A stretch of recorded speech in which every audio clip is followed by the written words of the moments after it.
3640. He's in the J-Reg sphere of the universe. Is he some kind you of know J-Reg? Is he some kind of satirist? Do I think of Yes. him as a satirist? He is. He's like a hyper-ironic. Hold on, I gotta fix my thing here. Yeah, no He's like a hyper-ironic. Whoops. There we go. Yeah, political satirist. A great deal of my my inspiration certainly comes from the J-Regian school of comedy, which I think is Interesting. a derivative of Bo Burnham. Interesting. So, speaking of Bo Burnham, I had that song stuck in my head of "How the World Works." You know that song from Bo Burnham? Yeah, and that's how the world You got works. it. You Yes, got it. and the FBI killed Martin Luther King. Don't Yes. forget it. Yeah. No, that's super interesting. So would you consider yourself a comedian first, or a satirist first, or like kind of like a No. commentator, or do you have any kind of ordinal ranking of those? I think this is going to sound extremely pretentious, Pisco, Yeah, no. but I don't think any label can single-handedly characterize me. I don't know.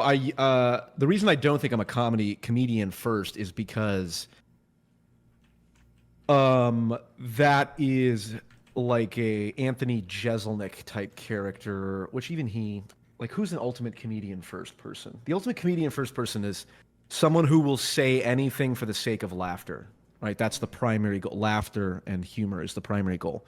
I like to think I'm using humor in service of greater ends.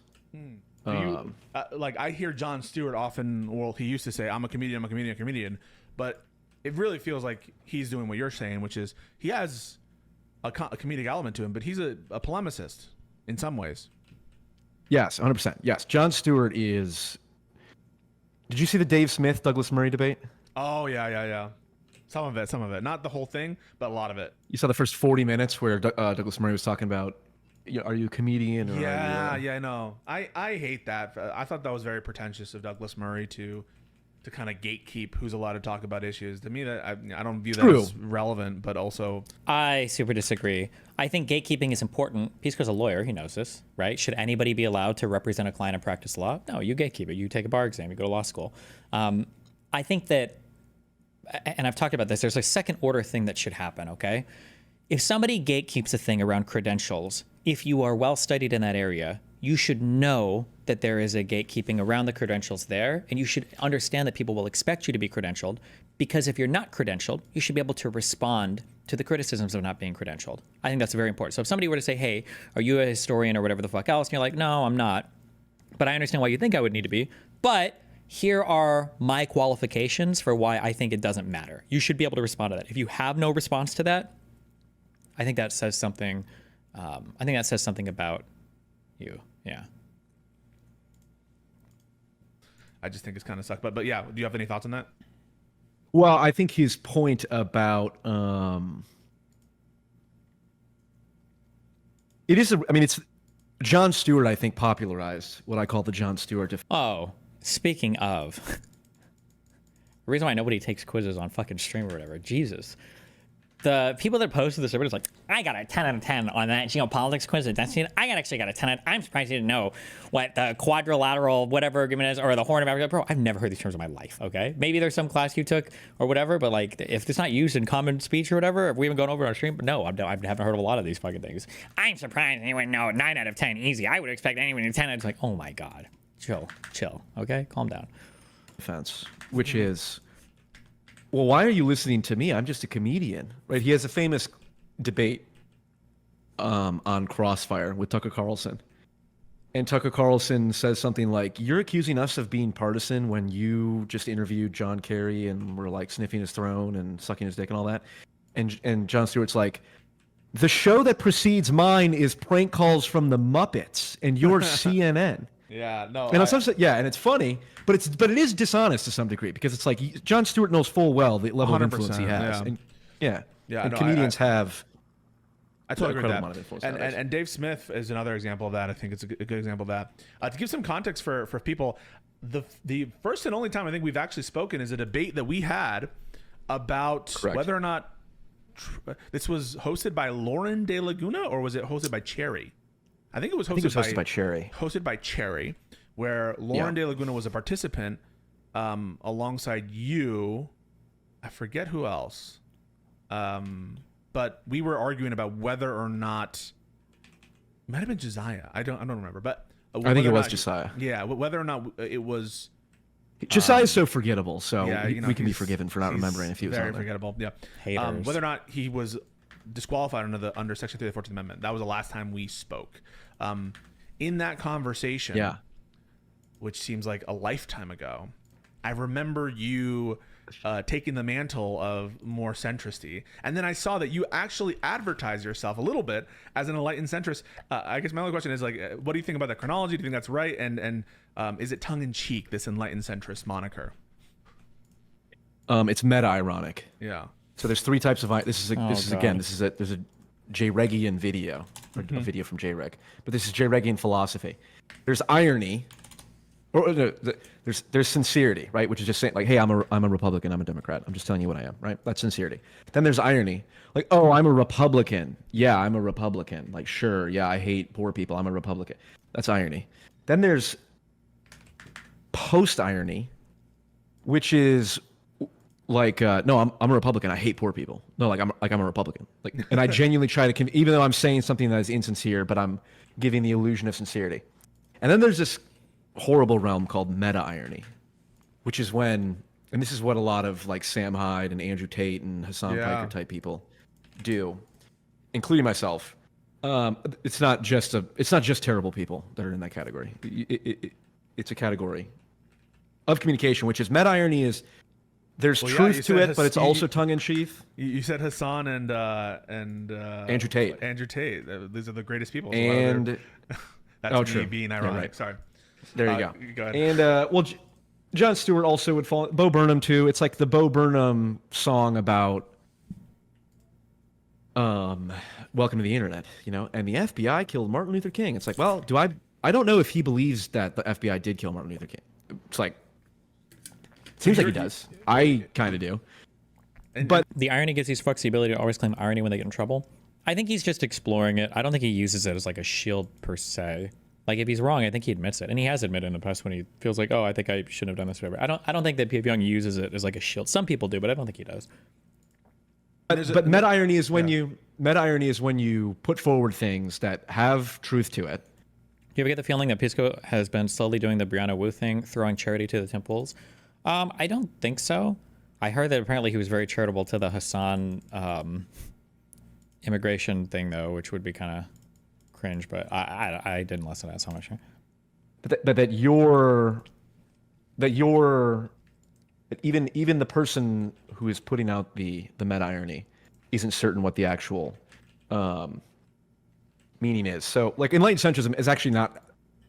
I suppose, ironically, unironically, call myself an enlightened centrist. I believe the answer always lies in the middle of two extremes. Where in the middle is obviously different, but the correct perspective on any issue is a synthesis of right-wing and left-wing considerations. The ironic part then comes in of like, well, it's hard to explain. Yeah, it's hard to explain humor in an effective way. I know. I should be upfront though. I have a terminal condition, and that terminal condition is absolute sincerity. Being a almost lawyer? at all times. Yeah, no, I have real trouble, and even just in that instance, not being incredibly sincere all the time.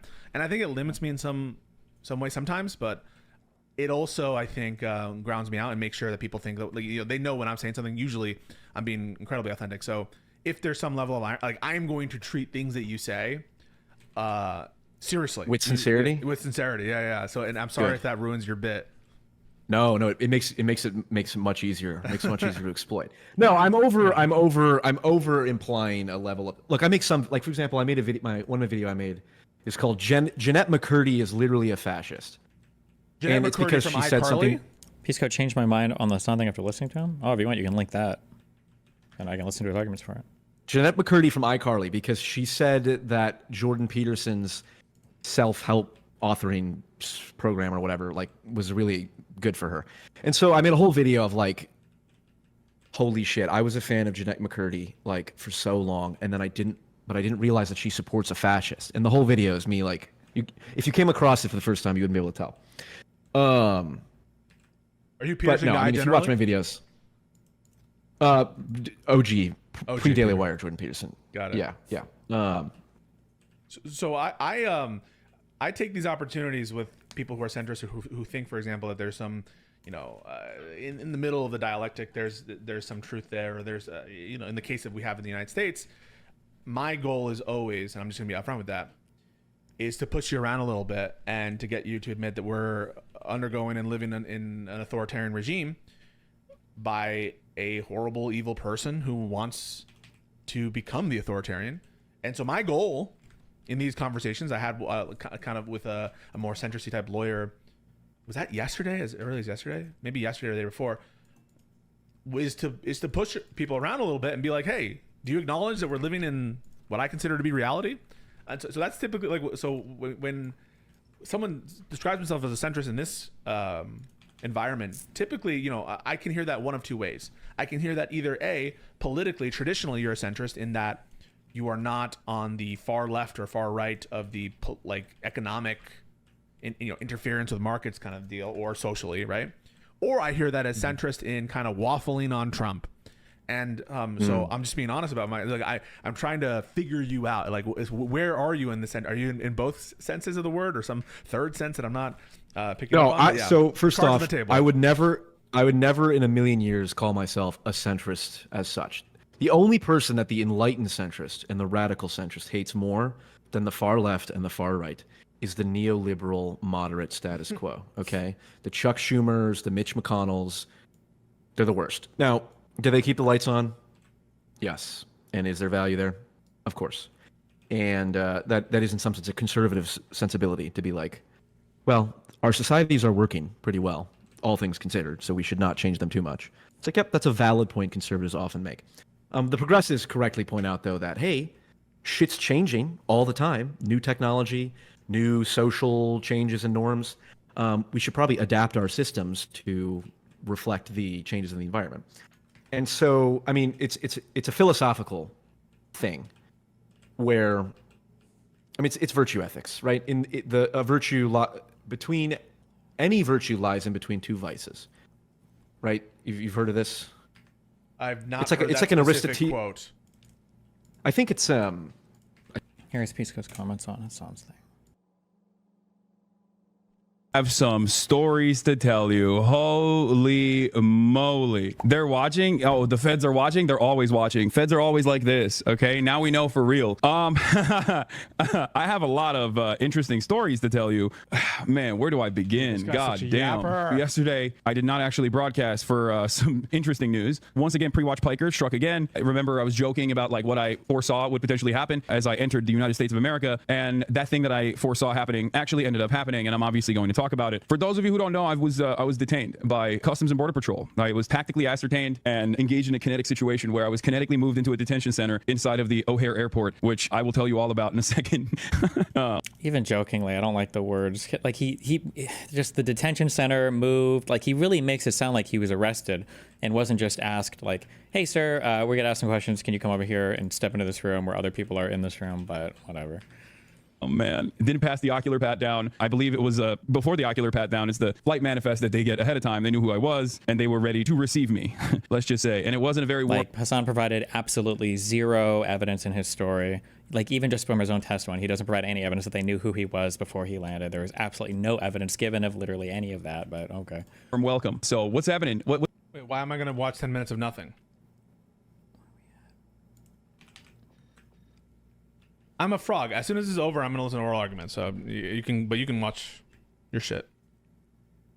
What's happening in Chicago? What the f was that? You know, this is only my second time coming back here. And the first time I was here for the DNC got kicked out. Second time I couldn't even enter, and everything will be fine. I was already worried that I was going to have issues coming into the country. I had joked about it already. So I was like, at least on the one side, like leaving the country of France will not be that big of a problem. And boy, was I wrong. Okay, boy, was I wrong. So I hit the triple Monty. I had like a generational run. There was massive traffic going in. When you actually drive into the airport, the person that's dropping you off has to get a gate ticket. at the gate. The ticket actually didn't work. Like, so we were stuck in traffic with like other cars behind us. Like my driver had to get out and be like, Oh I my get stopped at God. security. After this old lady as well. The old lady with the bags of fluids, classic. She obviously was stopped. Okay. She had to get GSR swabbed, all the.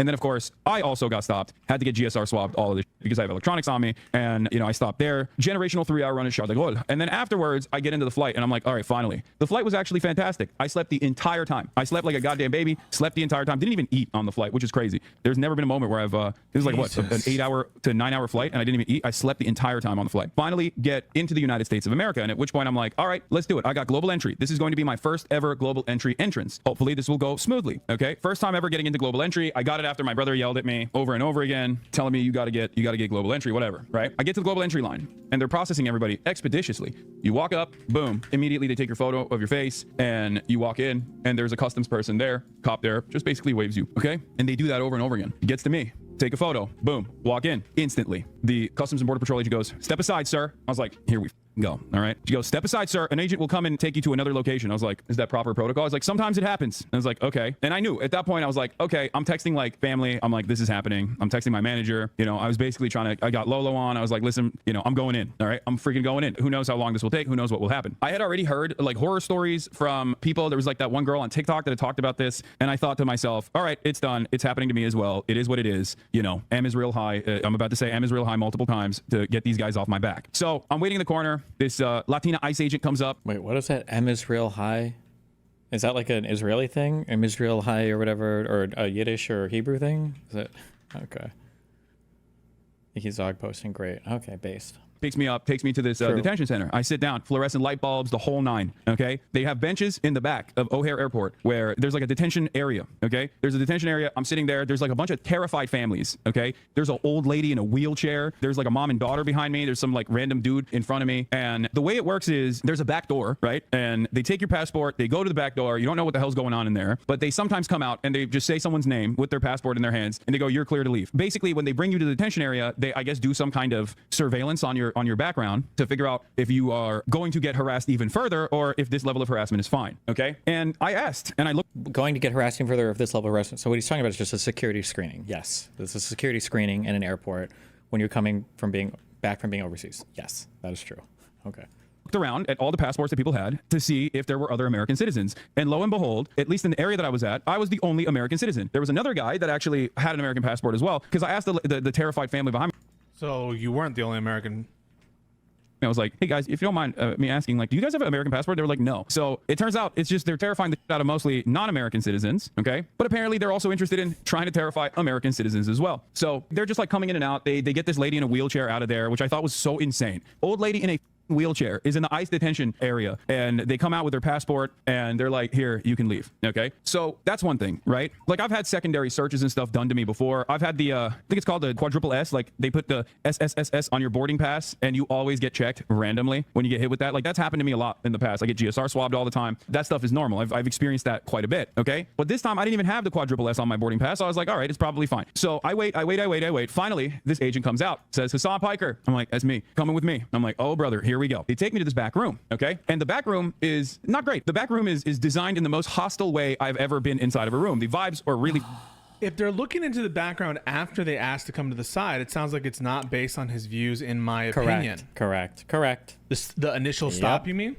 That's back right. there. Everything is fluorescent light bulb, obviously. They had these 2 seats that were firmly planted into the ground, okay? They were complete metal. They were like tiny stools, very uncomfortable, with like braces on the side so you can handcuff someone to them, okay? And there was also a seat for like a lawyer. So I sat down on the lawyer seat on the corner to establish dominance because I've watched too many JCS interrogation videos and I knew I had to have command over the room. So I didn't sit in the cuck That's so cringe. chair. Instead, I sat in the lawyer chair and we got to talking. And let me tell you folks, the TikTokers that talked about being detained, they were right. It was an insane situation. So it's very obvious that they knew exactly who the fuck I was. It's very obvious that they knew how to like navigate the conversation. And it Keep in mind, he says this over and over again, but he never, ever actually provides any proof or evidence of that. How did they know who you were? How do you know they knew who you were? He never actually provides any evidence of that, but okay. was a really, really interesting conversation that took place. It was very cordial. Okay. It was very cordial, which I thought it was strange how cordial it was. Cause I've had run-ins with like cops in the past. I've had run-ins with feds in the past. Well, I guess the FBI was very cordial as well when I had some talks with them in the past, but overall I was not expecting expecting CBP agents to be cordial. I will say that. Okay. Now, having said Again, this is insulting because these are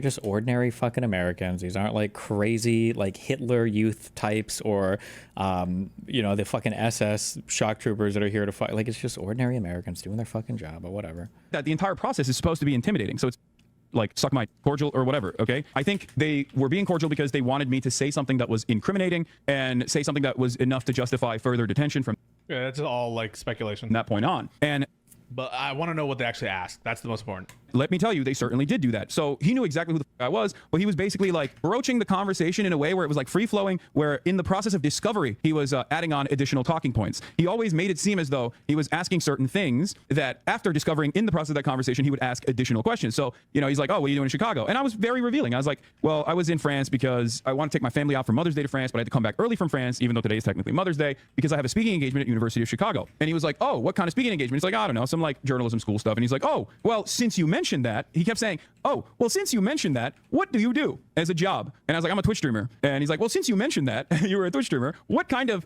things do you stream about? And at first I was like, do I just tell him I play video games? Because I don't think someone's going to believe me if I say I just play video games to him, right? So I was just like, yeah, I play video games, but I also do current events sometimes, drama, internet. And he's like, oh, do you talk about, since you mentioned that, you talk about the things that you talk about, do you talk about the news? And I was like, yeah, I talk about the news. And he kept saying, okay, so when you talk about the news, do you talk about the war? And I was like, what do you mean by that? He's like, do you talk about Trump? And that was the first Okay. So if that chronology is accurate, I'm going to say Hassan vindicated. Okay. I am not going to give this administration the benefit of the doubt that they're not stopping people who are opposed to Trump at all, because they're already doing it. And I have no reason to think that this is all just a good faith stop. They didn't, when they're asking these questions to get to Trump and the war, that they're not instituting a policy that they're instituting across the country, which is to deport people and to fuck with people on the basis of their First Amendment views and stated beliefs on Israel, Palestine, and to go after people who don't like Trump. Like, this is all easily defeated by the fact that we know what Hassan's views are on all of this. We know that Hassan is pro-Hamas and supports Hezbollah. We know that Hassan fucking hates Israel and all that shit. We know that Hassan hates the current administration. But despite all of that, nothing happened. He was just released. There wasn't like any crazy additional detainment or an arrest or a seizure of his electronic. He just walked out. So what's going on? What? They're already using AI to search people's history online to see if they're pro or anti-Israel. And so in no world am I going to give this government the benefit of the doubt. So all of you doubters who just trust the government and say, no big deal. I'm not telling you to trust Hassan, but don't trust Trump and his policies in the CBP when they're pushing him and asking him about stuff related to Trump. In no fucking world am I going to give the benefit of the doubt. And don't get mind fucked. You don't have to give the benefit of the doubt. Just look and see what happens. Like, if they fucking arrested him or some shit, or some crazy shit like that was going on, or they like seized his devices and everything because of the answers that he gave, well, now we're in a very weird place. Hold on. You're seizing devices from an American citizen? For what purpose? Because he says that he supports even if he does support Hamas. Hold on, this is a U.S. citizen we're talking about. That would be really fucking weird. And I think that would be grounds for a whole bunch of criticism. But that's not what happened. Literally, nothing happened. Nothing at all happened. By your hatred over this man to now give Trump and his policies for the CBP the benefit of the doubt when they're like, there's no evidence that there's even a different policy enacted here at the CBP. This is everything so far that's been given is just super standard. Doing this to dozens and dozens and dozens of people when there are documented cases of trying to use the immigration authorities to infringe on Americans, green card holders, other kinds of non-citizens' rights. Do you think that Trump admin hasn't used fear tactics to try and get people to be quiet? I'm pretty sure this is what Pisco is saying is possible that is happening here, but there's no evidence of it. I don't know how else to say that. Is it possible? I guess. Is it possible that Hassan is a fabrication of our imagination and we've never seen him in that many events because there's actually just, Big Boss, a clone that is representing him on, like, is possible. But there's no evidence of any of that being the case. There's zero evidence at all. And for a thing like this, more importantly, we'd expect there to be a lot of evidence. We would have expected a memo to go out changing how they do screenings at airports. We'd expect to hear a lot more people complaining about screenings at airports. We'd expect to hear people that got fired or left or whatever would talk about these. We'd expect there's so much evidence that we would expect. We would have expected a different result from Hassan's additional questionnaire. There's so many things that we would have expected to happen, and none of them happened. So Bullshit. Time where I was like, what the is this question? Like, I literally straight up told him, I was like, why are you asking me this? Like, I was like, what does this have to do with anything? And it was interesting because the dude asked so many insane questions, none of which is illegal, by the way. I just need you to understand, nothing I've done online is illegal as of now, if that makes Also, by the way, I'm not saying that it's illegal to ask questions about people's political views. I'm not saying that's that good. either. He understands that. That's good. I'm just saying it is indicative of a policy. No, not yet. We haven't heard literally anything so far that would be indicative of anything improper happening whatsoever. Any, like, this same questioning would have happened under Biden or anybody else. People ask you about your job. They'll ask you what you do. Like, this happens all the fucking time. Makes sense. Now, laws may change in the future, and they might actually start prosecuting speech, which I do fear is the goal of this administration. But so far, everything I've done is fully protected under the First Amendment, okay? And none of these questions are actually valid questions to ask. But I was entertaining it because, one, I didn't want to present it as being difficult because I didn't want to extend the detention. And two, I actually wanted to see how far I could take it. So those two things are in direct contradiction to each other, but okay. Maybe it was up of me to do that. Maybe it was not appropriate for me to do that, to play fast and loose with a person that has complete control over my life in that very moment. But I wanted to see like what they were trying to take from this conversation. So All right, that's different as how is presented. How that quote was presented to me was, I'm trying to bait them into asking me questions about politics. Well, I mean, that's kind of what he's saying, no? Wait, is he getting a different read of that now? And that initially they had no interest in that. That's not what this quote says. This quote is saying, I'm being open and answering their questions and not closing off the conversation to see what they're going to ask me. Not that he's prompting the kinds of questions that they're trying to get at. So that's whoever said that to me is distorting what he's saying. He's saying I'm not answering, not that he's trying to provoke them into asking political questions. You understand that difference? I mean, like, Hassan literally said he could have just said he was a Twitch streamer who played video games. He probably could have just said that and they would have left it alone. But he volunteered way more information. Oh, no, I speak about politics. Like, this is all the stuff I do. But whoever quoted that to me,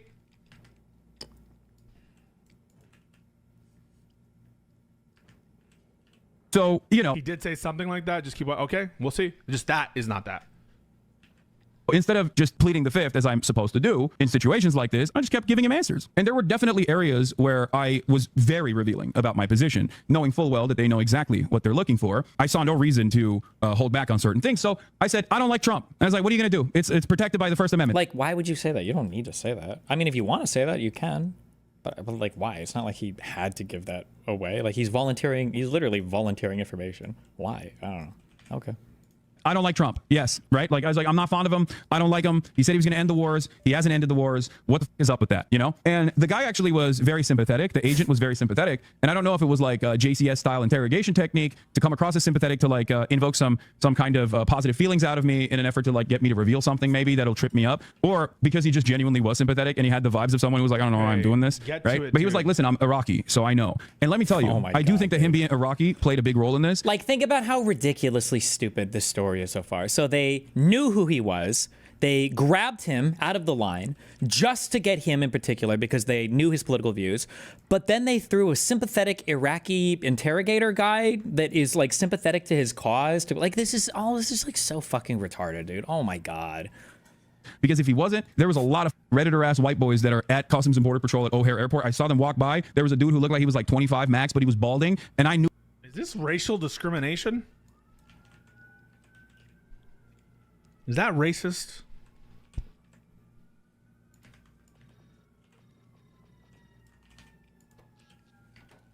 Think about it.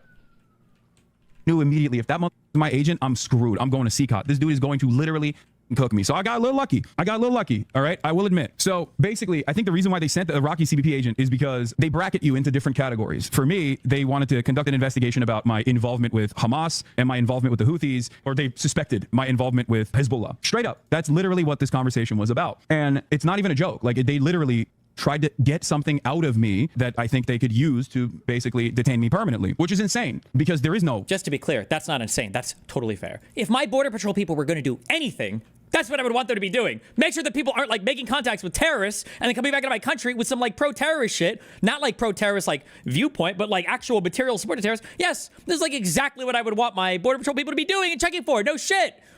Direct connection or direct involvement. So we're talking, you know, I'm telling him like, oh, I'm Chicago. I'm going to be speaking there for the journalism school. I told him like, you know, I don't like Donald Trump. And I was like, so why are you guys doing this? And he's like, oh, it's just like routine. It's a routine process. I was like, it doesn't feel. It's a routine process. It's a routine process to ask if you like Trump. If you No, it's a routine process to ask somebody questions about the answers they give you as part of a fucking detention. This is, yes, they're always going to ask you questions about the information that you're giving them.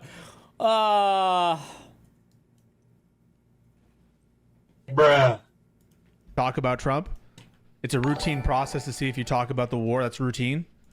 Yeah, it sounds routine in the sense that it's the policy of the United States to favor some views over other views and to give... There's no, but no, it's directly contradicted by the evidence. If it was the fact that they favored some views over others, then you would have expected that Hassan giving the wrong answer would have led to something happening, but it didn't. Nothing happened. So it seems like that's not, that we have direct evidence to the contrary of that. harder time to people who harbor some views over other views. Hassan tweet verbatim, I have immense privilege and was willing to put myself at risk to investigate what their line of inquiry would look like. Again, that is saying that he was willing to answer the questions to see what they were getting at, not that he was specifically provoking their line of... You have to answer the questions. No, his tweet is implying, when he says he was willing to put himself at risk, that's implying that he was willing. Willing means that you're willing to do something that you're not otherwise required to do. Like, what does that even mean? I was willing to take orders from customers for 6 hours. What do you mean willing to take orders? You have to. That's your job, motherfucker. You weren't willing to do it. You were required to do it. A requirement and a willingness to do things are two separate things. I don't even know why we're talking about this. This is a crazy abuse of language. What? Inquiry. It's actually the opposite of what you're suggesting, right? What Hassan is... The thing is, you guys all have haterade? How many of you are drinking haterade right now? Is it the same people who are going to maul about what I said about the judge? What judge? You need to think about this objectively, all right? This tweet is saying the opposite of what you're suggesting. It's saying, I'm answering to see what their line of questioning is. You're not answering to see what their line of question is if you're required to do it. You have to. It doesn't matter if you're willing or not. What Hassan said, and it is in the story that he's given, Hassan implied that he answered more forthcomingly, I guess, than he had to, right? The idea that like, oh yeah, like I told them that I hated Trump. You don't have to say shit like that. You never, why would you have to say, just say, oh, I cover a lot of politics stuff or whatever. And then if they want to pry more, they can. Oh, I don't know, I talk about elections and stuff, let them pry. Don't be like, do you cover politics? Yeah, I fucking hate Trump. Okay. Well, it's kind of weird that you would aggressively offer that, but. Not to distort that line of questioning and make it more political. It's literally the opposite. Okay, we just have a totally different read, I guess, of... Right? There's one version of that, which is, because of my privilege, I'm going to provoke them to ask me stupid questions. That's what it sounded like. That's what the implication of that tweet is. Which would be wrong and distortive. The other is, I'm going to answer so that I open the conversation to see what they want to ask me. You have to answer anyway, though. You don't have the option. What? Hassan is crashing on a cooking banana banana hard right now after another video. Bro is so mad. Uh-oh, is he? Take like that. But the issue is, he's the one only addressing Jewish exceptionalism in Palestinian emancipation discourse. That's not true. Oh, no. That's not true at all. Are they breaking up already? I talk about that shit, too. I say... Zionism is a Jewish supremacist, like ethno-religious supremacist fascist ideology, but there is a issue when you are trying to make an argument in the Western world. There's an issue when you're trying to conduct an argument for Westerners. It's like saying, fuck the Israelism documentary. Every single person that participated with the Israelism documentary should suck my dick because they're Jewish exceptionalists. No, of course it's important to fucking try to fight back against multiple billions of dollars of goddamn propaganda. You have to force it. Okay. They're opposite things. And he's clearly saying he wants to know the authentic line of questioning. Not that he's trying to change the line of questioning to be inoffensive. You absolutely do not have to answer about political beliefs. As a matter of fact, the agent should not ask about that. It's policy. Show me, link me where it's policy that they won't ask you questions at the border about like political stuff.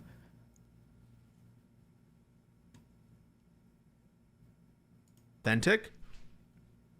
And for those of you who can't read that meaning, whether he's being honest or not, but you think that that says the other, I just think that you're drinking too much haterade. Every day I drink the haterade. But thank you so much for the super chat. Don't your answers steer the line of question? I guess, but Yes, like, yes, they do. Yep, he's they do. answering them. He's saying he's answering them honestly, right? He literally implied he's giving. Well, whatever. I don't know. Right, we just see this differently. The implication for Hassan saying like, "Oh, I could have answered it this way, but I decided to just come out and say I hate Trump." Unless they specifically ask you who did you support in the election, why you don't have to volunteer that. Just give them, oh, this is what I do for a job. Like, why would you volunteer that you hate Donald Trump? I don't know. Did I mishear? Did they ask him first? Like, who did you vote for? I don't know. That is cringe. So I guess maybe your honest answers would point to different questions. I'm not saying that there's like a prescript that it doesn't change according to your answers, but he's not saying that he's trying to put them in a more political lens. He says he's being honest and open about everything and seeing what they're trying to get at, given his honest answers. But thank you for the super chat. Feel too routine. And basically, my big fear from the entire situation was like, if they were to ask for my phone, not that there's anything incriminating in my phone, but I don't want the federal government inside of my phone beyond the, beyond all of the Turn off your biometrics, bro. times where they probably have been engaging in like warrantless surveillance on my phone or whatever like, it's not your business. You know what I mean? It's none of your business. It's a goddamn free country. Like, there's privacy laws for this kind. So for those of you who don't know, by the way, they can't actually unlock your phone, but if you have biometrics on your phone, they could technically use that and put the phone to your face and unlock it that way. So just so you know, they could technically do that, okay? They could technically do that, but there's a trick. Either you get a burner phone when you're traveling internationally, or if you have your regular phone, you can just do a passcode by either canceling biometrics, or if you forgot to cancel biometrics like your Face ID, what you can do is click it 5 times. If you click hold 5 times in a row, it will actually... If they preemptively decided to question this man, why would they send in someone that Hassan admits True. to be someone that's cordial and True. nice to deal with? True. Maybe so they can try to get more damning admissions. And they did get more damning admissions. He said he hated Donald Trump, but they didn't do anything with it. By having is that absurd? Oh my God. Maybe they send in the nice Arab man to try to get admissions. And and again, like, we could theorize that, right? That actually wouldn't even surprise me if that was the case, that they get people that look like or seem more like the type of person they're questioning. But then the question would be, well, what happened when they did that? And the answer is nothing happened. Even when Hassan did admit the more radical stuff, it seems like nobody gave a fuck. Oh, the good cop, bad cop routine? Not exactly. Never start with the head. The victims gets all fuzzy. Yeah, so I don't really read into that. I think that their policy of the Trump immigration officers down to the man, or at least the policy has been enacted by individual agents, is to discriminate on the basis of First Amendment activities. Given that prior, what do you think is more likely? That Hassan Piker was randomly stopped and asked these questions, or that someone during the global entry process flagged him because they Googled his name and they used the same techniques that they're using against all these people, the AIs to search the Google, their history and stuff, and that they're acting pursuant to the pro-Israel policy? Which of those to you sounds more plausible? That's crazy if you think that the more plausible thing is the latter versus the former. Why would they grant him global entry then? Why would they even grant him that program that he admitted he just recently applied for? Wouldn't they just reject that full stop? Or wouldn't they pull him aside and actually seize his devices or do something far more intrusive than what sounds like 10 minutes of questioning in the pull aside room? That this was a completely random stop where they asked those questions, or perhaps that when he did the global entry thing, they had already flagged him as, using their tools that they're using to stop people who are writing op-eds and to deny hundreds and hundreds of student visas on the basis of Israel views. Which do you think is more likely? This is cucked. What's cucked about this? Just, what do you think? What's more likely? I'm just being honest. And they very politely only took 30 minutes. Okay, then maybe they only took 30 minutes. Maybe he's a fucking liar about that. But I don't think that we should be downplaying what the administration is doing. I think we should be upplaying it. I actually really super disagree with that. I think that when it comes to people like Abrego Garcia, or when it comes to some of the actions that this administration has taken, I think that they are like, I would say, over the line, such that you are in territory where you can basically justify like a full-on fucking rebellion. I think that we've hit that point with parts of what this Trump administration is doing. But I worry that you start to lose some of the moral justification for that if we go back to the being unhinged about every single little thing. I think it is important to choose your fights, but... Neither. He wasn't stopped at all. He was stopped. This is a stop. The government admits he was stopped. Yeah, but we have no evidence that it was like targeted or something. He was stopped. They would mess with him more if he was targeted. Yeah. This is not the online political person, not the only. Yeah. I mean, like, you guys are, think about how much what your hate is doing to you, right? Oh my God. What your hate is doing to you is now you're actually downplaying the regime, right? The regime that has showed that it's willing to infringe on all Americans' First Amendment rights. It is canceling student visas by the 100. Like, this is a regime that enacted the Alien Enemies Act to deport every Venezuelan, lied about us being at war with Venezuela in order to do these deportations, has thrown people into an actual fucking labor camp, right? This regime is doing unhinged shit. And they also granted global entry to a guy and then pulled him over and asked him 20 minutes worth of questions and then sent him along his way. That's part of the harassment campaign? No, what? If they were targeting him, we would expect to see at least in the same level or classification or something of the unhinged actions that this admin has taken towards people here with anti-deportation orders, towards people here on student visas, towards a million other things. It's just like, but whatever. I don't know. Because of pro-Israel views. It is saying that we don't want people who are pro-terrorists to come into the country. This officer asks him about those views, asks him about Trump, and you guys all say, must be a massive fucking coincidence. I don't think so. It's not a coincidence. His job is a political commentator, and they're asking questions about his fucking job. No shit. What kind of and not only that, he literally traveled out of the country for stuff related to his job. What would you expect them to ask? What kinds of questions would you expect? That's not going to be my baseline assumption given my priors. Is Pisco claiming they targeted Hassan? Pisco's running with the assumption that Hassan was like literally targeted for questioning, but... And the question is, which do you think is more likely? Not that I can establish it beyond 100%, but which do you think is more likely given the pattern and practice of this government? I haven't seen this government do anything subtle. I don't even know if Trump knows what the word subtle means. I think if they wanted to harass people at these ports of entry, or if they wanted to harass streamers, YouTubers, I think we wouldn't even have to. We wouldn't be questioning whether or not they're trying to do. Trump would literally be bragging about it. He would be on the news saying, yeah, I am harassing these people. Hell yeah, I'm keeping America safe by harassing. He would literally be bragging about it.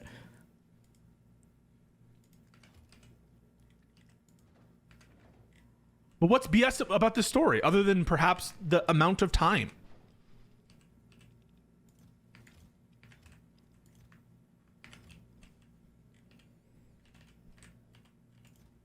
Even if he was flagged, they didn't treat him any differently than regular. That's preposterous, Bleak.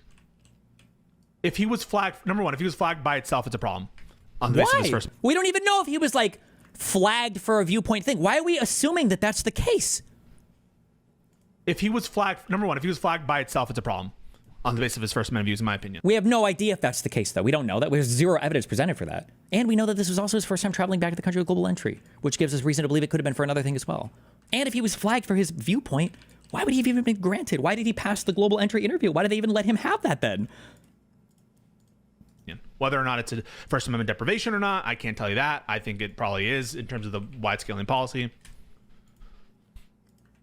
But asking questions about political views, people have been stopped before in the chat. Have you been asked about your views on Trump or international war?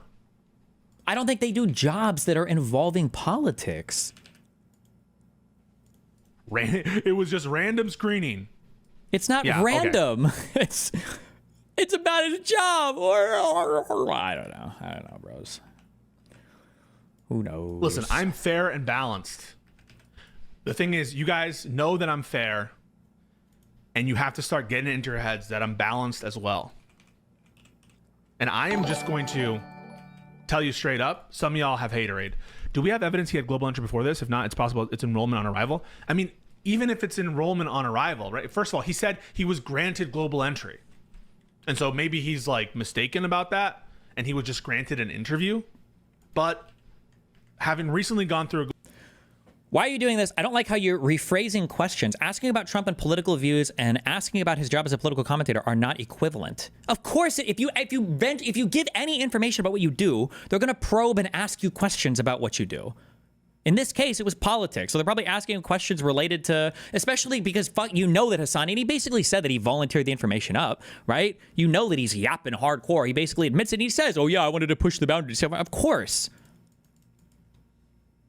I think the only thing that he admitted or that he said straight up is that they asked him what kind of politics he covered, which is fair. That's a totally fair question. I do plumbing. What kind of plumbing do you do? Where do you plumb at? What do you think about whatever plumbing stuff? But he said political commentary. So of course I'm going to ask questions about this. global entry process myself, I think it would be pretty difficult unless you're very, very dumb to confuse whether or not you've already had a global entry interview or not. And I think you'd have to be pretty dumb to realize you have not had a global entry interview yet. We don't even know if Hassan did, though. Hassan literally, you talk about being dumb. He went to his first global entry interview without his passport, and they didn't even let him do it. So, I mean, like, but whatever. And that this was your global entry interview. And you can just ask him, right? Did you have your global entry card? Was it sent to you? But even if it was that this was his global entry interview, why are they asking about Trump in a global entry interview? He is dumb. All right. Hate for Hassan overrode the hate for Trump MAGA. Do we always forget that an amendment is like this? Yeah, W. Pisco. Yeah, I know. I'm being consistent. I'm being consistent. He was conditionally approved. No, I understand the process. You get pre-cleared, and then you have to have an interview. So he was conditionally. So if that's what he's saying, then he was conditionally approved, and this is his global entry interview. But that's not what is being said by the government either, right? The government said this is a routine stop, right?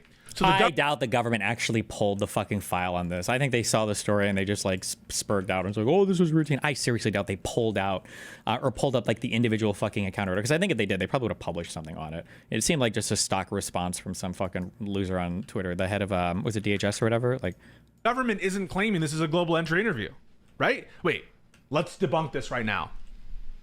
He's going to pull up her tweet to prove this We're going to debunk this right the fuck now. I don't really think it does, but... Because the government tweeted about this. Oh my God. According to BBC, BBC, get it. they said it was a routine inspection.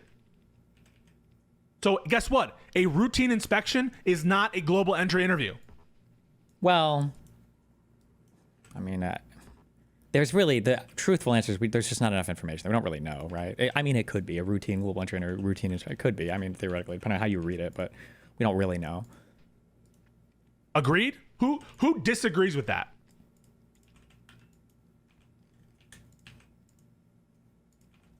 I'd be shocked if they legitimately like pulled the file on this to see what happened. I would be shocked if they actually did that, but it's not impossible. But I would just be very surprised. Okay, listen. Everyone I know, after getting global entry on their first re-entry, they have been interviewed. That doesn't mean that it is. First of all, we need to know whether that's true as a policy matter. In which case, show it that it's not just your friends, the people you know. I don't know. That's not a representative sample. But secondly, that's not your global entry interview then. Your global entry interview is the interview that gets you global entry. True. And so people are equivocating on what the global entry interview is. Jesus Christ. I have never had so much haterade in the chat. People like unable to, in my opinion, see straight. That's just my opinion right now. Maybe I could be completely cooked on this. I could be completely cooked on this. It's possible. But you guys have criminal levels of blinders on right now. People keep talking about FOIA requests. I don't know. FOIA requested then. I don't know why you keep asking. I don't have a FOIA request. I haven't done a FOIA request on this. I don't know if this be available on FOIA requests. I don't know the record all this. I don't know why you keep asking about this. Then do one. Go do one. Jesus.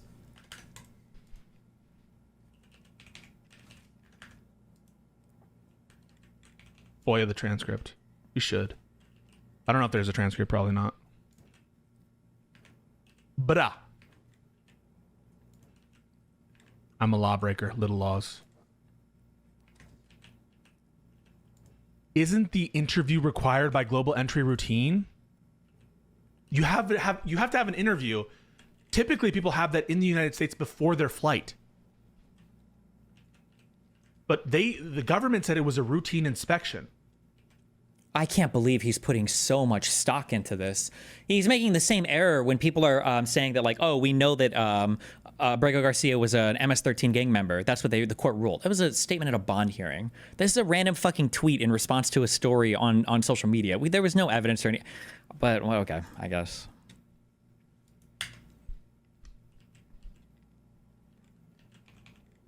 Now, if everyone who was first granted global entry is given that interview on returning back, but then you should quite simply be able to show the policy, or quite simply be able to point to the overriding pattern and practice, other than, oh, my friends all did it.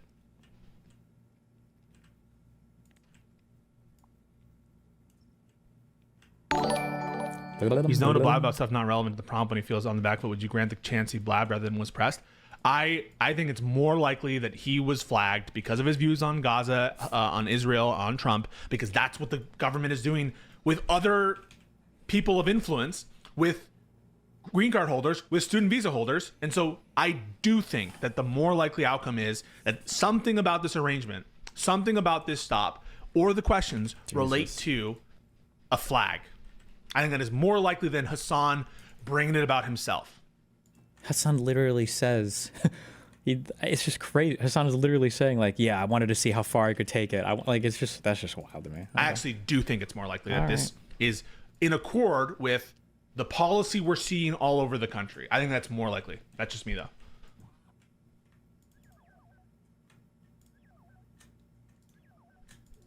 That's just me. How the interview went is iffy. Oh my God. What can I say? What can I say except you're welcome? All right, let's just watch one more minute of this and we'll go to the oral arguments, because I'm rustling some jimmies. Actually disable Face ID, and it will force you to put your passcode in. And because there are laws against, like, the agents not being able to force you to put your passcode in, they can't actually access your phone like that. Now, there's different methods. Could have told them to pound sand, answer nothing. How badly could they have screwed him over? Love the show. Yeah, you could have just said nothing. I probably would say nothing. But that's why he's saying, like, I was letting them... Pisco says he's done law for, like, immigration stuff.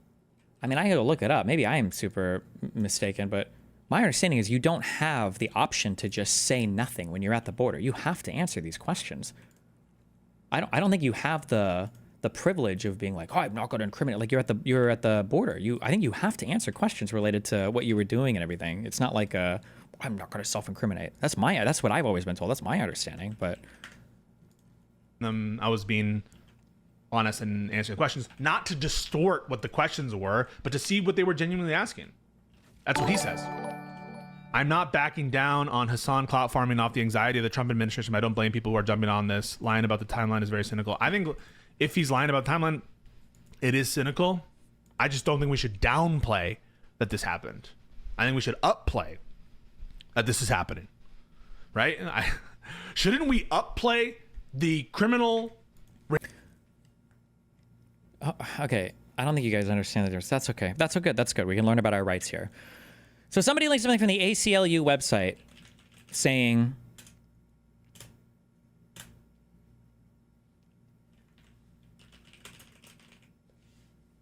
religious and political beliefs and associations are protected by the First Amendment. Customs officers have sometimes... Oh, you didn't even quote the You didn't even quote the right part, you fucking retard, or you just hoped I wouldn't click it and read it. Have sometimes asked travelers about their religious affiliation, religious practices, association with religious institutions, and political opinions. The travelers targeted for such questioning have often been Muslim. Questioning individuals about their religious and political beliefs, associations, and practices can infringe upon rights guaranteed by the Constitution and federal law. These rights are not surrendered at the border. If you are a U.S. citizen or lawful permanent resident, you do not have to answer questions about your religious beliefs and practices or political opinions, and you cannot be denied entry to the United States for declining to answer such questions. If you are being asked a question by a cop, okay, and this would apply to an ordinary cop or at the border, you don't necessarily have to answer the question. But if you decide to volunteer an answer and then you get fucked because you're starting to volunteer too much information and then they can get you on something else, then that's on you. But they can ask you questions that you don't have to answer. That's the same for police officers. That's the same for feds. That's the same for people at the border. Like, they can ask you basically, my understanding is they can basically ask you whatever you want. You can say, oh, I don't really feel comfortable answering that. And now if they push you, or now if they rush you, well, now you have a big problem. But if you volunteer the information yourself like a retard, then that's on you. There's no violation there. If you are if customs officers persist in asking you such questions, you can request to see a supervisor. If you are a non-citizen, visa holder, or visitor, you may decline to answer general questions about religious beliefs and political opinions, but doing so may lead to delay or additional questioning or possibly denial of your entry into the country. That's if you're a green card holder or a visa holder. If you're a non-citizen, visa holder, or visitor, visa holder or visitor. Regime and their authoritarian actions, shouldn't we do that?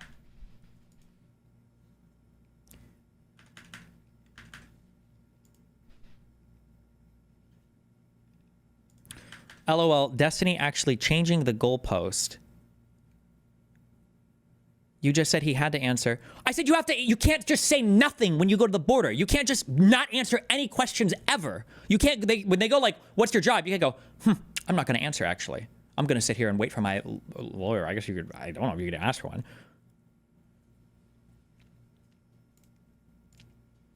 You have to participate in the process. You can't just sit there and say no and then wait for them to release you. They can hold you there indefinitely or deny you entry into the country. You have to participate. That doesn't mean you have to answer every single question. Or if you feel like some questions are infringing on your rights or whatever, then you have the right to, I guess, according to the ACLU, ask for supervisor or whatever. But you have to participate in the process. You can't just say I'm a sovereign citizen. I'm not going to answer any questions. Let me in.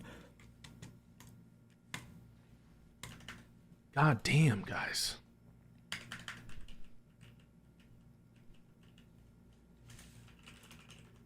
If this was any other person, yes. You guys just despise us on.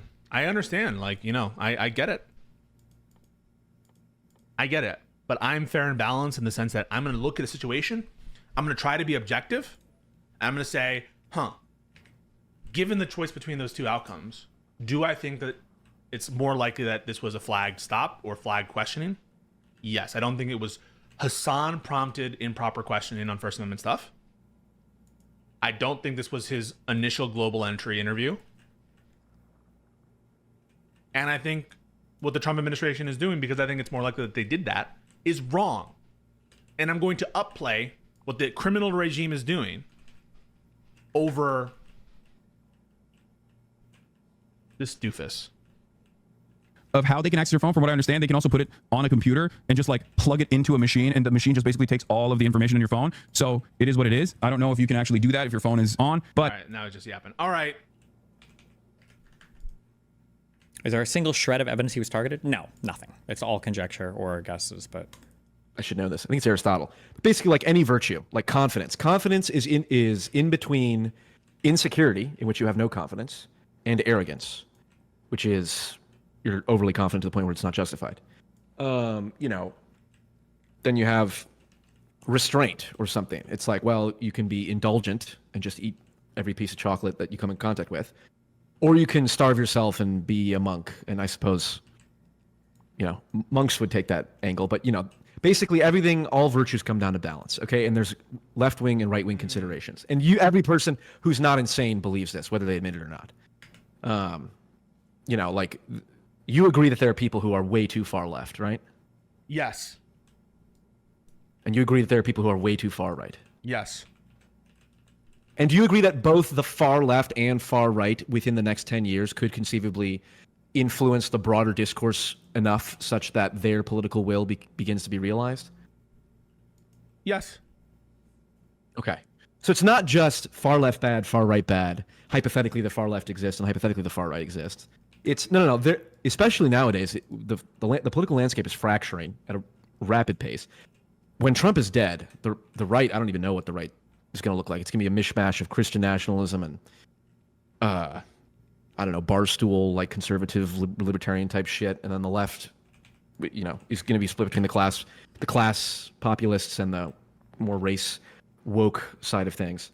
So the landscape is rapidly changing. So now more than ever, we need philosophical enlightened centrism. That's how I see it. I find that incredibly interesting what you just said, because it reminds me of a conversation that people often have about Star Wars, and I'll tell you what I'm talking about. So Hit me. People, what you just described to me, it is approaching, maybe you didn't say it directly, but a kind of yin yang, like balance type view. And there is this kind of view of the balance of the Force in these Star Wars circles, right? Where people view, Anakin is bringing balance to the Force because he, ended some of the Jedi. He became line dark, and he became dark, and then he's bringing balance by also defeating at the end the dark guy. I view it differently, and I think also George Lucas views it differently. I view that the darkness is the aberration. That is to say, the cancer is the cancer, right? So bringing balance means eliminating the cancer from your body.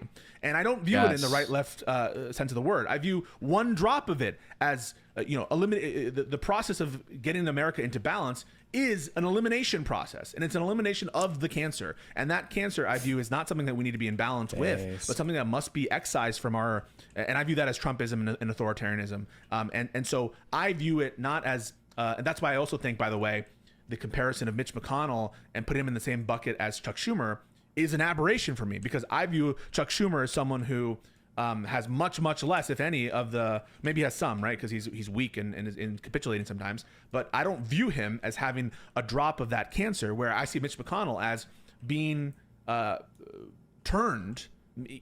Now he might have some regrets, but being a tool of darkness. And so I don't view it as a balancing that needs to be struck with MAGA. Perhaps there needs to be a balance struck in the more like traditional political sense or economic sense. But I really do view the my orientation and my job and role is excising a cancer, not coming into balance with it. I agree. It's called. There's four factions at any given time. There's the freak right, the normal left, and the freak left. And the freak right and freak left are the cancer. Now, the freak right contains all the MAGA cultists who worship Trump, literally worship like a deity, like at the megachurch rallies where they paint him as like Christ-like figure. That's insane. That's freakish behavior. And so I mean, I was thinking about what we could talk about, and generally I'm much more interested in talking to people about all the things we could disagree on. So I wrote down some things that you being are you a lawyer? Is your goal? What's that? Oh, I thought you were going to ask me if I'm a lawyer. But yes, go ahead. Sorry. You're a lawyer, yes, yes. But are you trying to get involved with Democratic political apparatus stuff? Are you trying to get involved in the DNC and all that? So I did before the great Destiny reckoning situation happened. I was helping him interface with DNC candidates, and we had a bunch of interviews lined up with governors, with a bunch of members of Congress that obviously had to end. Me personally, I have some people I know. I've interfaced with some Democratic candidates, but right now I'll say undecided. Okay, that's fair. Well, I don't know. I mean, we can talk about Trump. You and I are gonna. So I'll say you and I likely will agree on many, many, many things, but that's not interesting. So do we agree that Trump is a serious problem? Yes. Do we agree that MAGAism is certainly in its extreme forms, like a fundamentalist religion that is a cancer beyond all belief? Yes. It's disgusting. Do we agree that, for example, the degree to which Trump lies about Kilmar Abrego Garcia having MS-13 on his knuckles is disgusting? Yes. Mm-hmm. Yeah, there's a lot of terrible shit. I guess I'm more inclined to then. Yeah, of course. I think Donald Trump is. If hell is real, I suspect Donald Trump is going to hell. Interesting. So can I ask you the question? Uh-oh. Who did you vote for? Yeah, who did I vote for? Yeah. I live in no. Texas. Oh God. So he's either going to My say vote doesn't matter. I voted for, and because it doesn't matter, I went and voted for Jill Stein it's such a cop-out answer. because I wanted to send a What message. if your vote did matter? You should just ask, what if your Repel- vote I did regarded matter? what was, yeah, I thought there was, yeah, we're killing too many children there, and it's disgusting. And I think it's a large part, if not the only, it's not the only reason, but it's a large part why Kamala lost. And I thought Trump was evil. With the most I've felt like Trump is pure evil, which is, even that is an exaggeration. Pure evil is a philosophically fraught term. Sure, but sure. is when he made that AI video about Gaza. Jesus, that was fucked. You know, the Oh, I know it. Yeah. like Trump, yeah, where you talk about casinos and shit. I was like, to see dead children on my timeline, and then to see then that video felt truly satanic in a sick way. So that sucks. Kind of hilarious though how he's turned about it. He's what is he going to recognize Palestine as a state according to certain rumers? We don't know if that's Netanyahu. true. And also remember, him recognizing Palestine as a state is not necessarily a good thing. That can be done in ways that are incredibly toxic to the Palestinian cause. But Thank God. I'm interested, but him and Joanna end up getting into a bit of a back and forth about Joe Biden and Trump being the same when Israel Palestine. Wait, does Joanna think that Biden and Kamala would have been the same, or that that Kamala and Trump would have been the same? I view I think there is a breakage between Netanyahu and Trump. I don't view it as, at this point, at all changing anything in terms of the potential benefit for Palestinians. If anything, sorry, I'll be more affirmative to that. Donald Trump is bad for the Palestinians, notwithstanding the fact that there's a potential breakage with respect to recognizing Syria. Allegedly, they might, with building deals with the Gulf states, which I think are aligned and have an interest in stopping the war in Gaza potentially and normalizing with Iran. I think that those are obviously things that Israel does not want, or at least Bibi does not want. So I view that as a true potential collision within members of the administration. No, who that are chat is pushing misrepresenting for the closer convo. ties to the Gulf states and wanting to pivot to Asia, and Bibi Netanyahu, who wants to push for a war with Iran. I view that as a true kind of collision, but I also view that collision as existing with Biden, and so I don't view that as something significant of Trump. I don't think the Biden administration wanted a wider war with Iran. So just to be clear about that.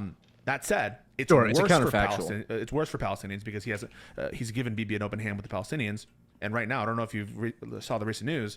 They're planning to, there's reports, if you want to go by the reports, to move 1 million people from Gaza to Libya, where there are open slave markets and it's been in a state of civil war I don't doubt it. for years and years. That if anything is good for the Palestinian people, that can't be optimal. And the amount of death we're seeing now, where I do think that there's genocidal intent on behalf of the Israeli regime, I just can't fathom how anybody who has this as their main issue could fathom a vote for Jill Stein, which you must have known. If it was a futile gesture in Texas, which is getting more swingy, getting more purpley, if it was a futile gesture in Texas to vote for Kamala, surely it was a futile gesture in Texas to vote for Jill Stein. Of course. Voting is irrelevant if you live in a non-swing state. That's the reality. For an individual. Now you can Remember how much they love that popular vote, dude. Trump will celebrate that popular vote so much. Okay, it does matter to people. do the rain dance thing of like, well, if everyone had that attitude, it's like, okay, well, I don't know. It's like recycling. It's like, is that going to solve the environmental crisis? It's like, no, it's helpful and everyone should recycle, I suppose. But like, whether or not you recycle is not affecting climate change. It needs to be large-scale systemic change. So whether or not that's a separate issue, though. It's not really super relevant. If I were in a swing state, I probably would have voted for Trump at the time. Jesus. Oh, at the walk time, me though. through that. Well, at the time, so maybe he wouldn't anymore, right? Maybe, possibly. Well, I do want to talk about. Yeah, sure. I suppose the more interesting conversation we can have is. You saw Let's Trump see, as a how lesser would I evil phrase this? than Kamala Harris, is what you're telling me right now. At the time, do you still think that? my I'll bet- ask. I don't know. It's counterfactuals are impossible to say. Oh my I don't think God, I don't really? think Kamala would be Seriously? doing. I don't think Kamala would be doing what Trump is doing in Riyadh. So I think that's phenomenal. I won't give you the counterfactual. I'll ask, if you had the power right now to substitute Kamala Harris into the presidency, would you do it?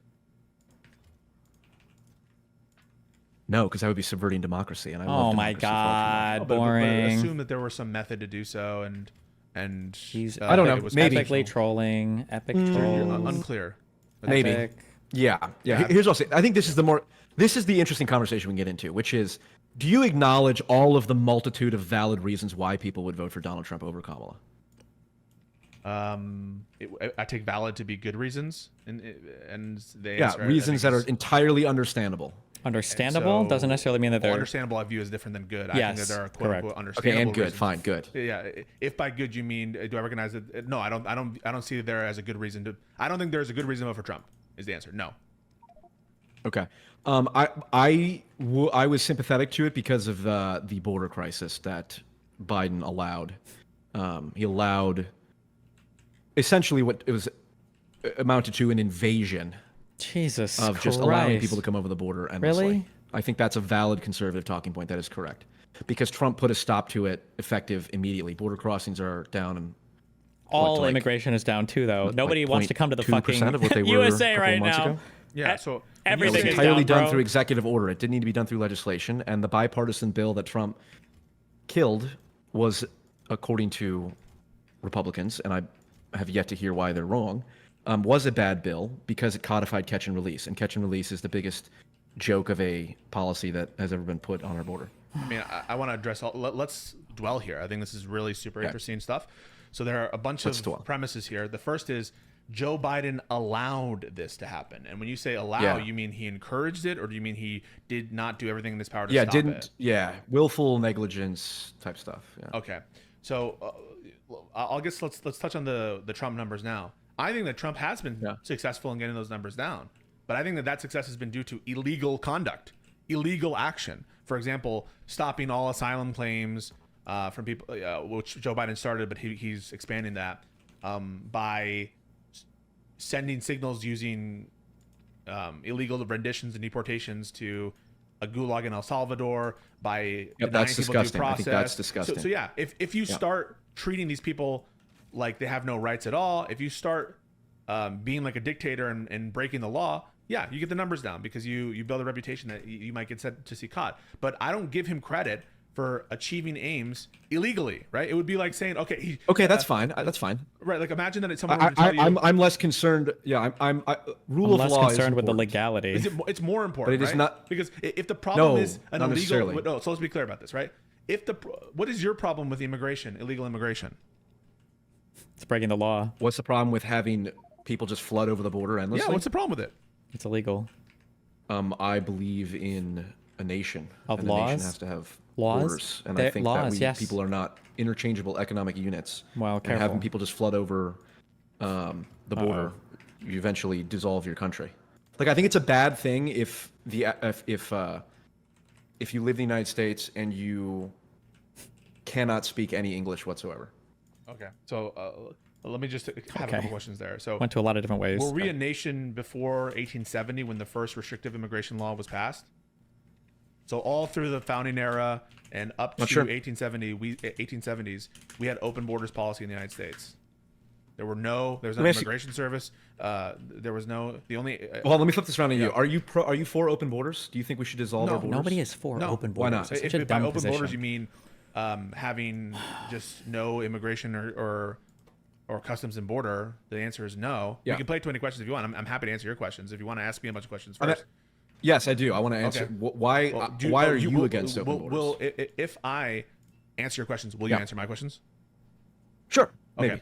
Why am I against open borders? I think that we need a orderly process of immigration that checks people who, for the reasons stated, like who are prone to committing crimes.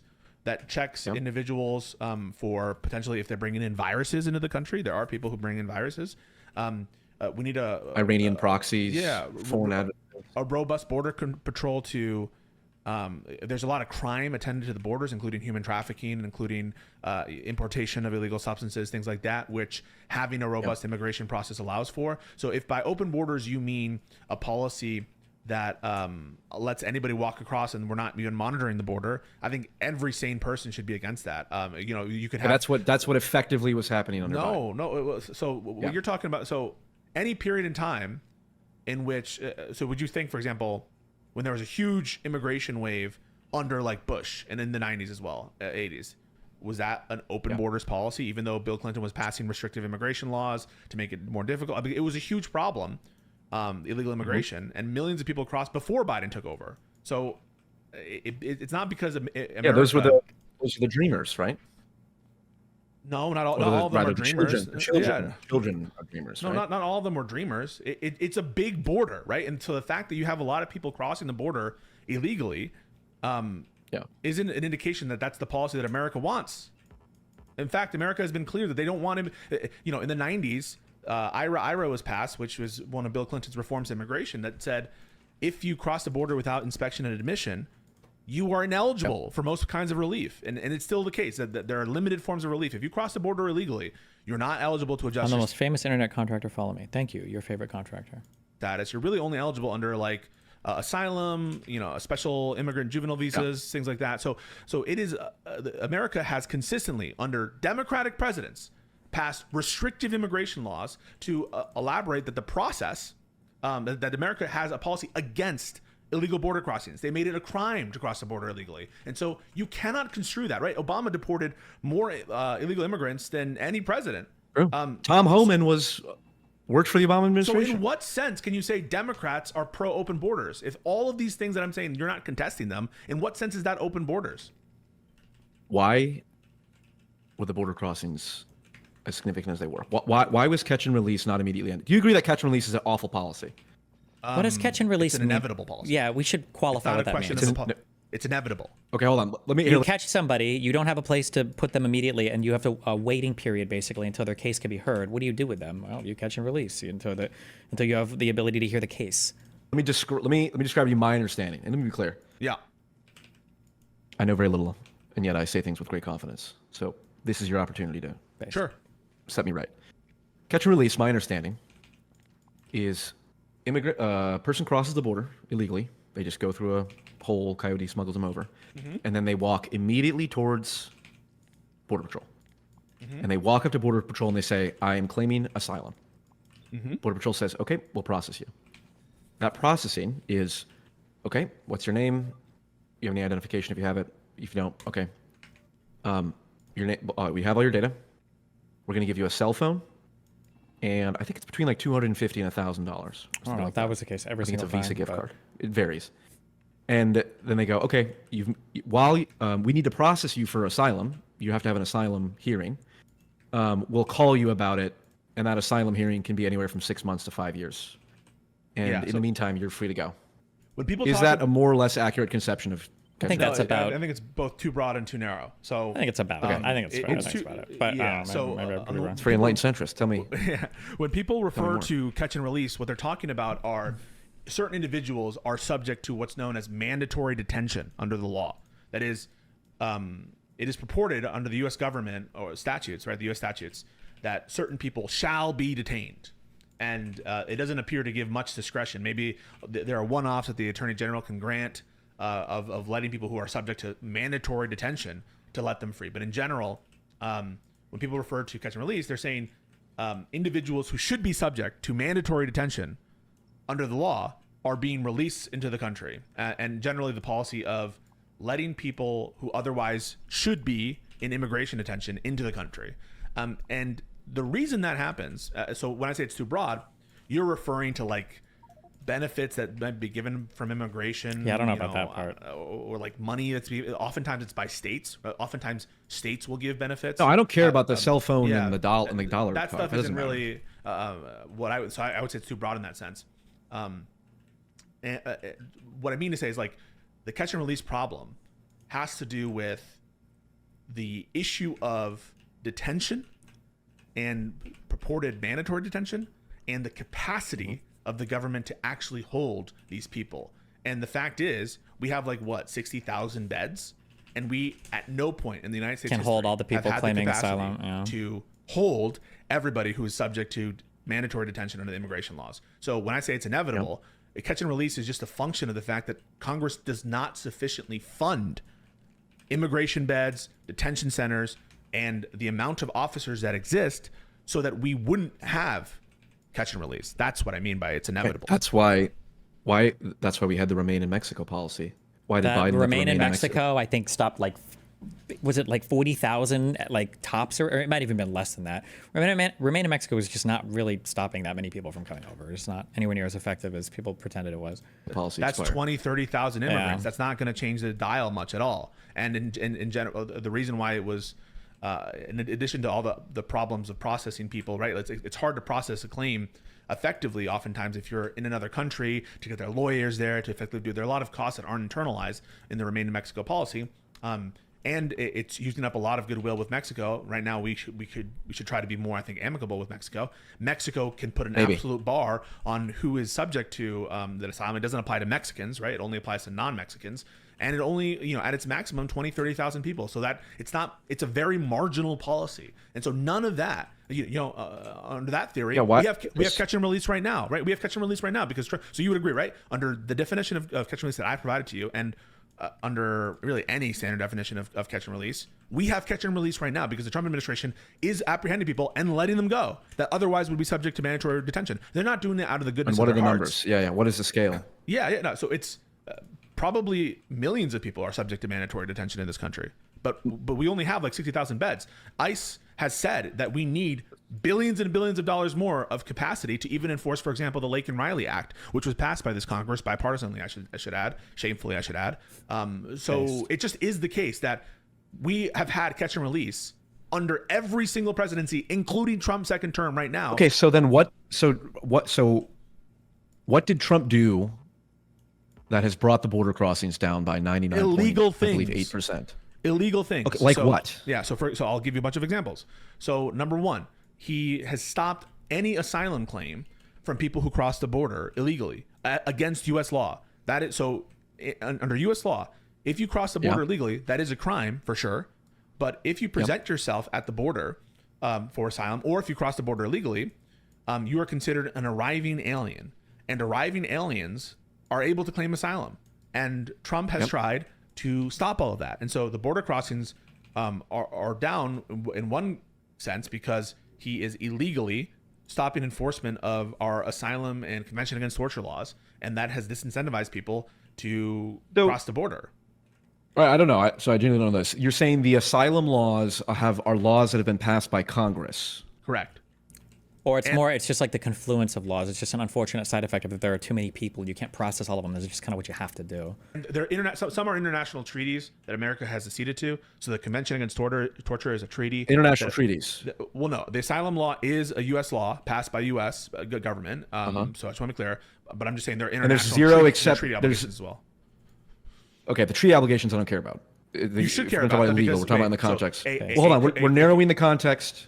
We're narrowing the context to legality in No, I understand. In the U.S. So sense. a U.S. treaty that has been ratified by the Congress has the force of law and is enforceable as law in the United States government. And if you look at the supremacy clause, it says, the U.S. Constitution and all laws made in furtherance of it or pursuance of it, and all treaties made under the authority of the United States shall be the supreme law of the land. So an international treaty that's been ratified by Congress has the force of law in the United States. That said, don't worry. We don't need to go into the Convention Against Torture and that kind of stuff because if you don't see the validity, even though it's absolutely true, of ratified treaties having the force of law, the asylum and refugee laws are U.S. laws under Title VIII. Okay, and there's nothing in those laws that talk about if they're being abused or if they're being No. No, okay, well then this is an example of this. So this is now a philosophical question of: do you agree that there are some instances where it's okay to do things that are illegal for the greater good? Are there any cases where that's ever allowed? Yes. Habeas corpus, right, Lincoln? Be very careful with this. So suspending habeas corpus. So the suspension of habeas corpus can be done legally or illegally. Now, Lincoln did it illegally, I thought. There's an argument about that, about whether or not the Supreme Court the Supreme Court didn't rule on it. It was one Supreme Court Justice, Taney, who while riding circuit, ruled on it. And And I think there's an open question about whether that suspension was done legally or not. Ultimately, it was ratified by Congress, different time. And, it's possible I could condemn what Lincoln did. I don't think it was necessary to suspend habeas corpus as they did. But it's subjective as to whether or not it was necessary. You agree that it is a value judgment as to whether or not it is okay to break the law in service of some greater good. Because I'm not a moral subjectivist, I guess. I would say yes. I agree with that. It's a value judgment. It's okay. How do we adjudicate? Yeah. How do we adjudicate whose preference is correct? Well, what do you mean by preference being correct?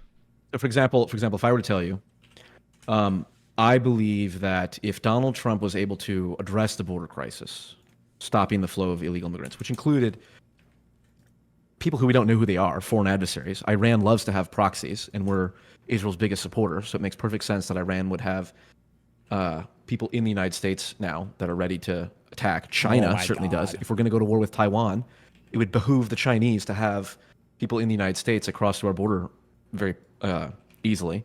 So that's all just national security threat. Forget the whole idea of like cohesive culture and all that, which is a more amorphous argument. But just from a national security reason, we can say that illegal immigration is bad.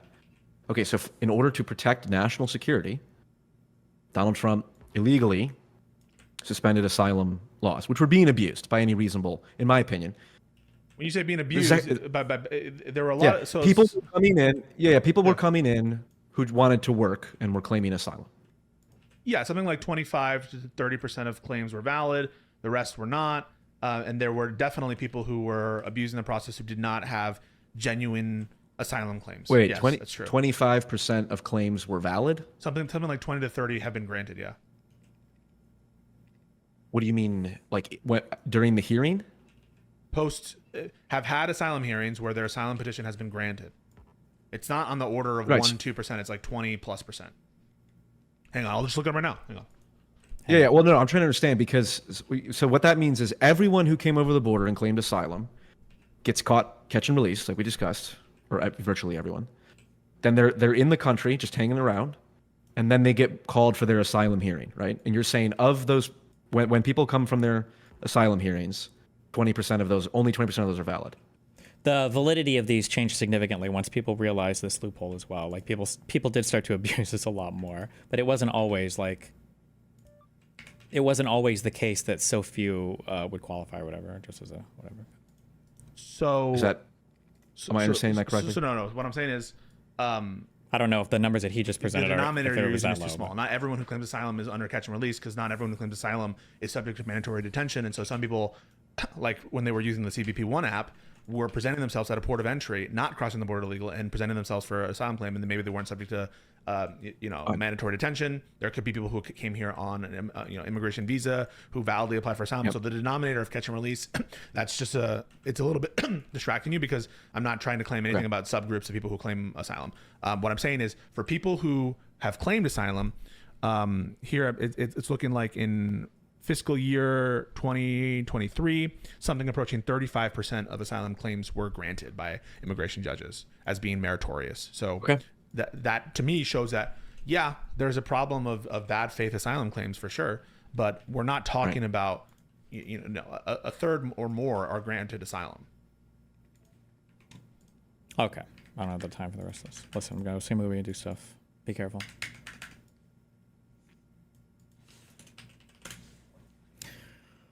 Blah, blah, blah. Let's connect.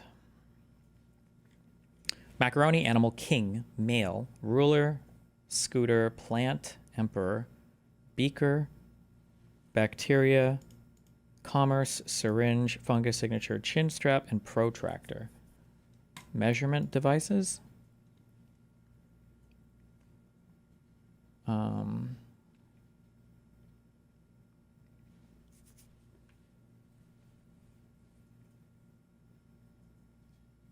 Are these like kingdom, phylum, class? I don't know, something bullshit.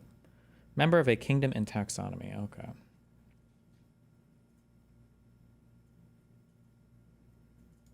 Emperor and king seem related. Scooter, signature, macaroni, commerce, emperor, king, chin strap, and male.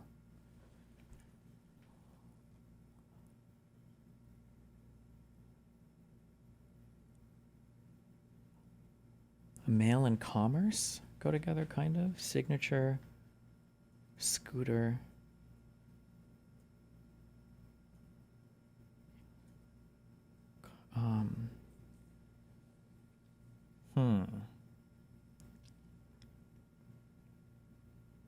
Mail. Mailman, scooter man, signature man, macaroni man.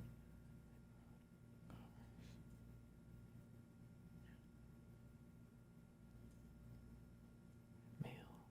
Fuck. Mail and commerce seem like they kind of go together. A scooter. Things with wheels? King, emperor. Commerce, mail. Macaroni. I have no clue. Let's go. E-things. What? E-commerce, okay. Email. What is e-scooter? E-signature, I guess. What is e-scooter? Emperor, macaroni, chin strap, and king. I don't know what the fuck this is. Oh, an electric scooter. Oh my god. Kinds of penguins? A macaroni penguin? Chin strap penguin? I've never heard of these. Okay. Based.